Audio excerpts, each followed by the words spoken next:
Assalamu alaikum.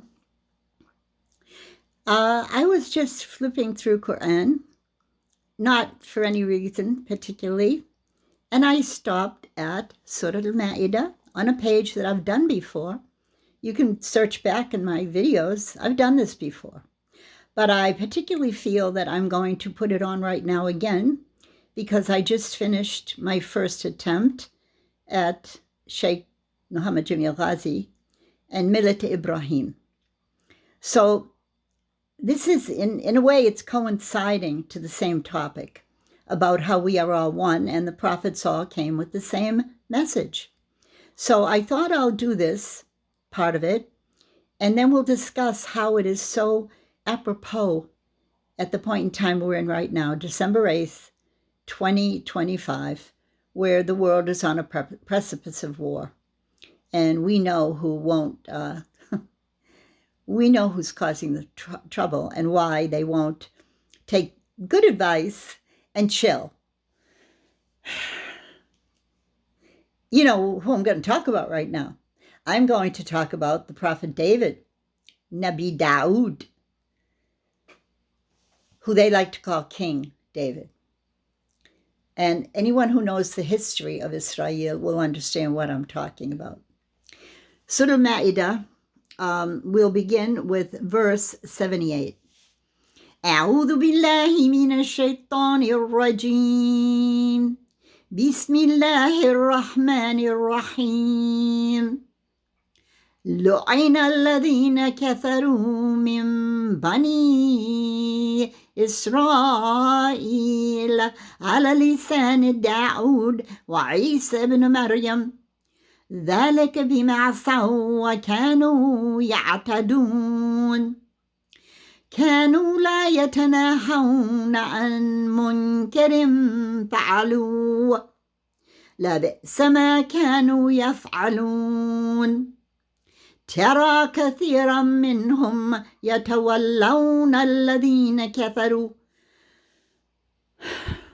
لبئس ما قدمت لهم أنفسهم أن سخط الله عليهم وفي العذاب هم خالدون لو كانوا يؤمنون بالله والنبي وما أنزل إليه ما اتخذوهم أولياء ولكن كثيرا منهم فاسقون ولتجدن أشد الناس عداوة للذين آمنوا اليهود والذين أشركوا ولتجدن أقربهم مودة للذين آمنوا الذين قالوا إنا نصارى ذلك بأن منهم قسيسين ورهبانا وأنهم لا يستكبرون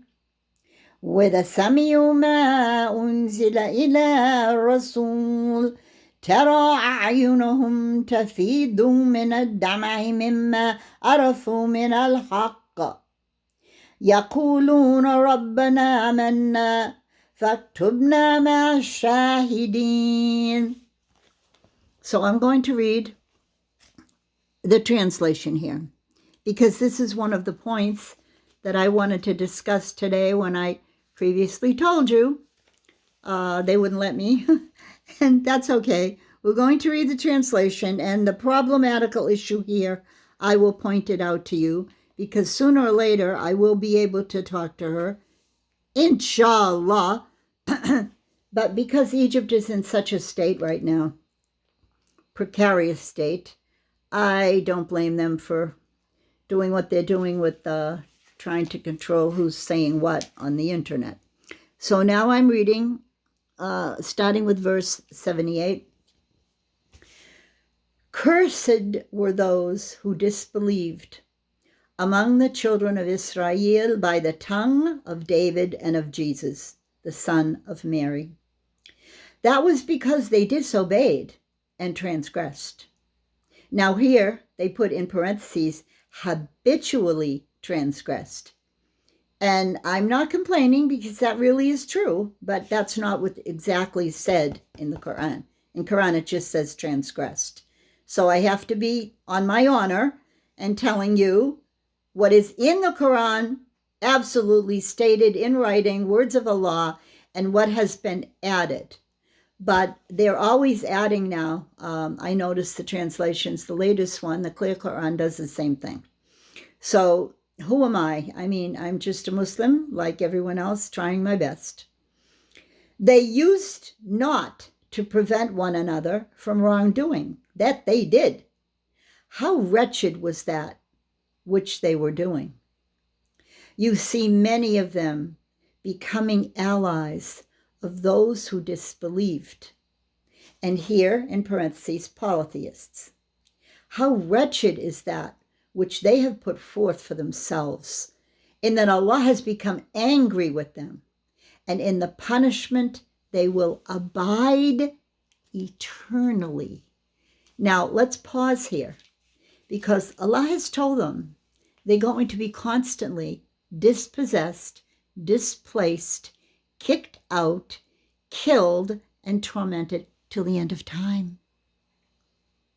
It's in the Quran. So it's time now to get off your high horse and say to President Trump, and I don't even know if this is all above the board, but all I can know is, let's make a deal. Because he's not in trouble with Egypt, and this is not nice. Don't go beyond your limits. Okay? But in every sajda I say, please destroy him, Ya Dhul Intiqam. O Allah, the great avenger, destroy that man. Been saying it now since Gaza, so I know that your dua is either immediately answered or it's postponed or you get something better. Maybe he'll turn Muslim. Who knows? Allah knows, but anyway, let's get back to the translation.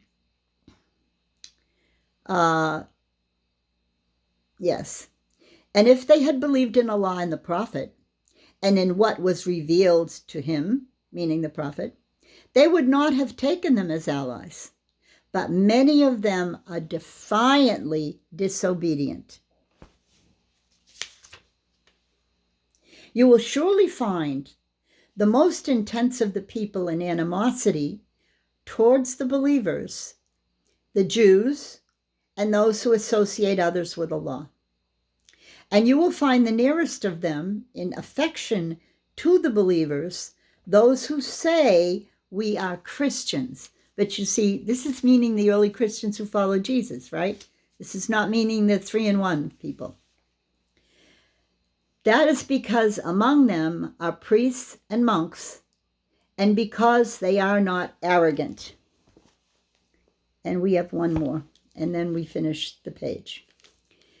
And when they hear what has been revealed to the messenger, meaning Muhammad, you see their eyes overflowing with tears because of what they have recognized of the truth. They say, our Lord, we have believed, so register us among the witnesses. So you see, this is real. I've seen this happen to people when they first read, and I'm saying in translation, the Quran, they tear up. And they are of those who would we term, I just can't say the J word, I can't, from the tribe of Israel and the Christians. And you know, by saying Christians, please bear in mind, inshallah, you will never forget this. Who are Christians? Well, before Prophet Muhammad came, it wasn't a problem to allude or to define yourself as a Christian because Jesus, the messenger of Allah, the prophet who came in truth, was there among them. And so they use that word. Of course, now there's a difference of opinion among the scholars, and I myself, I cannot take a very stringent stance on this because now you're talking about my people, Americans. I know them. I know how incredibly ignorant and lazy most of them are. Yes, they're not going to the library to research, even though we're on the brink of war. They are home, crack open a beer, watch Netflix, or if you've got money, they're at some club eating oysters and avocado salad and having martinis and whatever. Whatever they have. What's the new one now that everyone likes? Courvoisier. There's some sort of a Cardi B just runs around with a bottle and saying this is what we drink now. It's some sort of an inexpensive liquor. Yes, you can get drunk on it, but it's just so forced to try to be like, no offense, Mr. President, but that ultra lifestyle, not 5-star, not 10-star, like 100 stars, to drink out of this fancy bottle. Yeah, there's a couple of them. All I can think of is, I should be telling you this stuff, but I will because Americans listen. This Courvoisier, I don't know, I don't even, that's the label, but it's some sort of it's an alcoholic beverage that people seem to be addicted to through the centuries, and they're never going to stop. So that's even why the big shuyukh, some of them from Saudi Arabia, Allahu Alam, maybe they're taught to say this, they say don't go too heavy on the prohibition against alcohol when you're doing dawah. When you're doing dawah, concentrate on Allah is one, He has no son, He controls the world and everything in it. Sent the prophets one message. That's what you're supposed to concentrate on. Don't go too deep with this alcohol issue because, as you know, the verses in the Quran went by degrees. First off by saying don't pray when you're drunk, and then ending up with it's the devil's brew. Really, it's really bad. And I think most Americans know it's really bad, but they're addicted. So which is worse? Many of my friends, not friends, but acquaintances say alcohol is way more dangerous than any other drug. Number one, it's socially acceptable. It's decriminalized. It's not like any sort of a street cocaine or whatever, fentanyl, whatever they're using now. And it's party time when people have alcohol. So they equate it with, it's a social norm. And it's equated with fun. So that's why in this page, where Allah is saying to them, you don't yanhauna anil munkar. You don't tell people not to drink.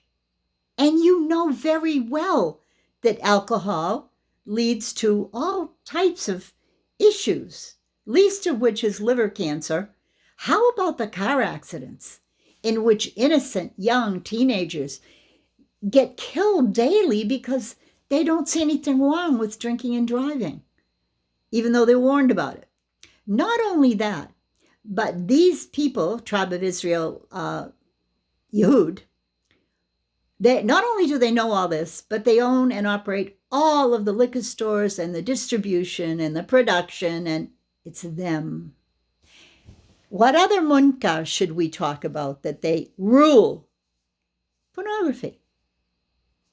Interest in banks, horrible Hollywood production of films that are not only just major kufr, but they're disgustingly violent and bloody. And I mean, they would give you these films. I would never watch them. Every time I tried to even look at a tiny little, we would call it scary movie, I just couldn't. I couldn't watch it. The farthest I went, yeah, it's 14 minutes. I can say you love it when I talk about the past because I'm so old now. You do notice, I want to point out, that when I'm reading Quran, I know the tajweed rules, but because of my age and not enough practice as being a real sheikha, I pause and I will stop at the wrong places. And I know my voice is not beautiful at all because it's getting hoarser the older I get. And so, this breathing capacity that I have, I suppose if I wanted to just focus on all of the many rules of tajweed, which one of them includes where to stop and where not to stop, there aren't enough hours in the day for me. So that I really choose tafsir of Quran and reading Quran and pronouncing, it's called the makharij of the huruf, and following your basic tajweed rules. So I know some of you out there are saying, why don't I try more, and so forth and so on. Well, it's a little late in the game for that because I have a lot of other things that I want to do in my teaching you that are benefiting you more than my being a lovely Quran reader, which you have to stay in your lane, and you have to know how much time you have and what you want to devote to what your message is. It's now 10 o'clock at night, so of course I'm going to get hoarser as the time goes on. But I just couldn't resist giving you this one because they're going to be so blameworthy, because it's not only myself, it's many people now are going to the extreme, fascist types. We call them the white supremacists here in Florida. We use the pejorative term, the good old boys that stormed the White House. Remember that whole thing about stolen election and all that. These types of people, I've never met them personally, but my nephew knows a lot of them. And because he moved to Florida when he was very young, and his dad's from Florida, so he has a handle on this mentality. And they will be the first one. I mean, they were the first to do the lynching of the Black people. The Ku Klux Klan, they invented that. But they're also going to be the first to, I believe, start what was called in Russia a pogrom, where those people were rounded up and killed, murdered, or exiled. So look upon this at face value. Do you think the leader of genocide, baby killing, torturing, raping prisoners, I don't have to go on, do you think the ringleader of all of this deserves to be done away with?